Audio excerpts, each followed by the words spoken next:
बलुचिस्तान आणि मंगोलिया या देशांमध्ये थंडीची चाहूल लागताच बलुचिस्तानमधल्या करड्या रंगाचे राजहंस मराठवाड्यातल्या उष्णतेच्या भागाकडे स्थलांतरित करतात. किलोमीटरचा प्रवास करून परदेशी पक्षी दाखल झाले आहेत. बलुचिस्तान आणि मंगोलिया या देशात थंडीची चाहूल लागताच बलुचिस्तानातले करड्या रंगाचे राजहंस मराठवाड्यातल्या उष्णतेच्या भागाकडे स्थलांतर करत असतात. स्थलांतर करणाऱ्या पक्ष्यांमध्ये राजहंस, ग्रेटर फ्लोमिंगो आणि तिरंदाज या पक्ष्यांचा प्रामुख्याने समावेश असतो.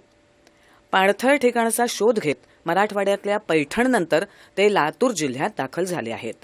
मोस्टली आल्या त्यांना भूक लागली असते, थकून येतात आणि कीटकांवर ते आपली गुजरण करतात.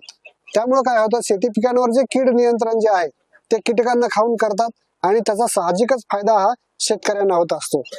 या पक्ष्यांचा अधिवास जर आपण राखले, त्यांना बसण्यासाठी काही आपल्या शेतामध्ये जर काड्या लावल्या, काही लावल्या तर तिथे पक्षी बसतील आणि कीड नियंत्रण करतील. याचा फायदा डायरेक्ट शेतकऱ्यांना तर होतोच, त्यांना थांबण्यासाठी किंवा पाणथळ जमिनी ज्या आपण राखल्या तिथे त्यांचा जर अधिवास आपण संरक्षित केला तर त्यांचा फायदा आपल्याला तर होतोच, पण इकोसिस्टमलाही होतो, जैवविविधता टिकून राहते. लातूर जिल्ह्यातल्या रेणा, तावरजा, व्हटी, भंडारवाडी या परिसरात दलदल असल्यामुळे पक्ष्यांच्या ही आवडीची ठिकाणं आहेत.